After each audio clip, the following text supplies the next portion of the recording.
в България са застрашени. Да, затова сме тук. Затова сте тук. Не смятате ли така малко е по-късно и показвате вашата различност? Не смятаме, че това нещо трябва да се вижда. Хората трябва да знаят, хората трябва да се научат да го приемат. А ще апелирате ли за узаконяване на гей брак? Първо.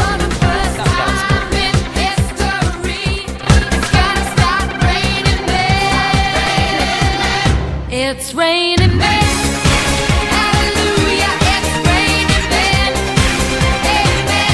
It's raining men. Hallelujah, it's raining men. Amen.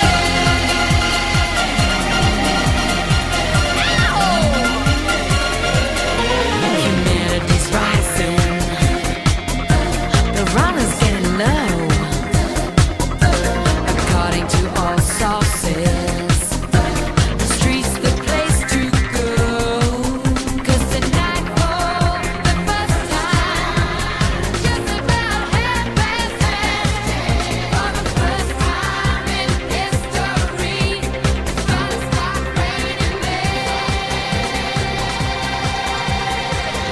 It's raining men.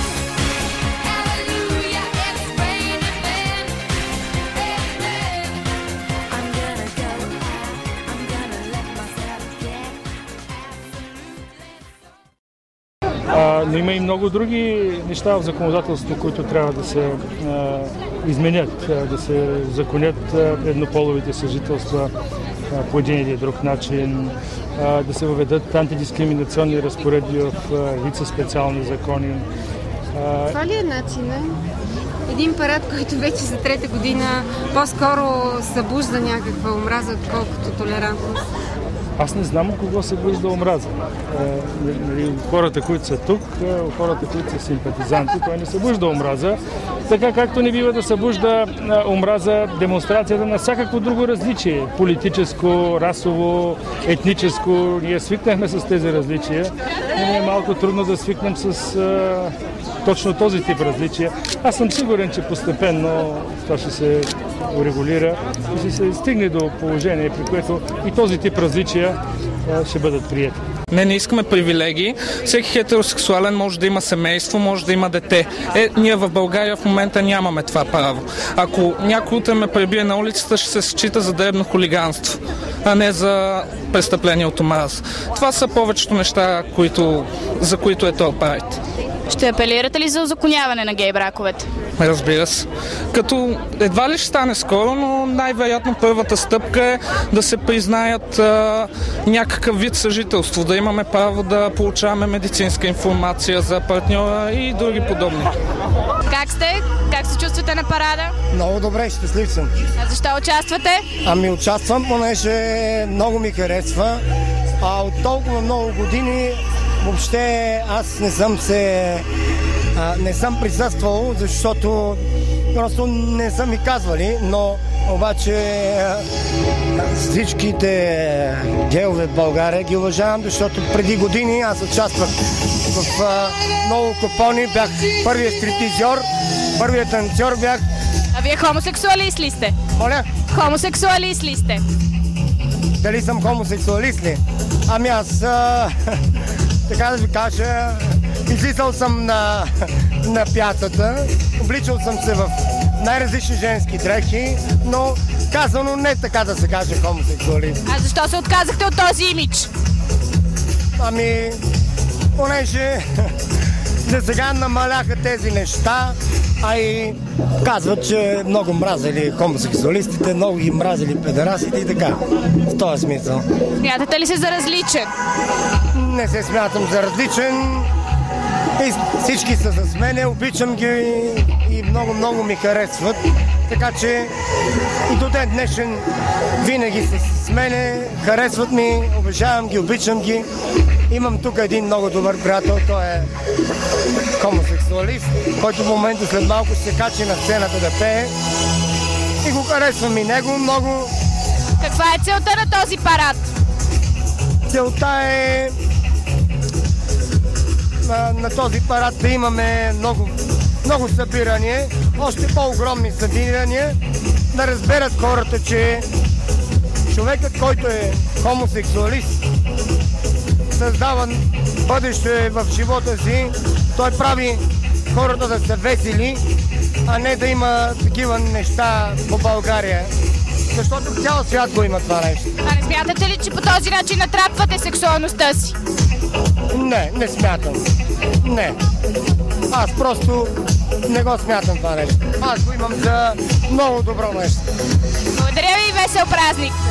Каква е причината да участвате на този парад? Защото съм свободна личност, различна, себе си. Уважавам всички хора на планетата Земя. По този начин не се ли различават нещата, не натрапват ли се сексуалността си тези хора, които присъстват? Ти, Маци, ако едеш всеки ден само пилешко, вкусно ли ще е или само леща?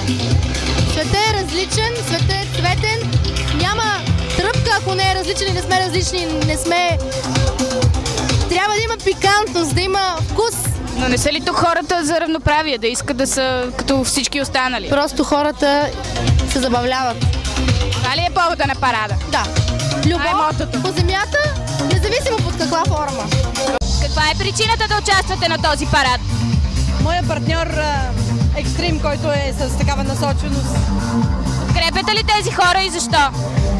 Подкрепям свободата на избора, а не тяхната мисъл, че не съм аз с обратни наклонности, но неговата сексуалност я подкрепям, защото това е неговия избор. А не смятате ли, че този парад е една демонстрация и натрапване на различието на тези хора? Ами може би, но всеки има право на себе изразяване. По различен начин. Много се вълнувам, че аз вече забравям имената. Сладърче. Вие сте само участници, да? Аксиния Генчева и Станимир Панайотов. Не е само участници. От Октопод ТВ сме ние. Мислите ли, че това трябва да се случва тук, което се случва? Не, тук тази държава просто толкова си педераси, че няма... Викаш, не трябва да има такива паради на геовете на така. Нищо такова. Нищо такова. Не бих могъл да кажа какво се случва за това, защото има някаква скапа на цензура, че гетата ни пускат винаги за какво става въпрос. И аз през цялото време си мислих, че живея свободна България, в Обединена Европа, а в един момент осъзнавам, че някакви куки ми казват: "Копре, ти нямаш право да ходиш оттам, затова, защото примерно си нагремен, затова, защото не приличаш на гей или нещо подобно." За мен това специално не е правилната идея. Ако мога да говоря още някакъв въпрос, задайте го. Трябва ли да има такива гей паради или не? Абсолютно трябва да ги има.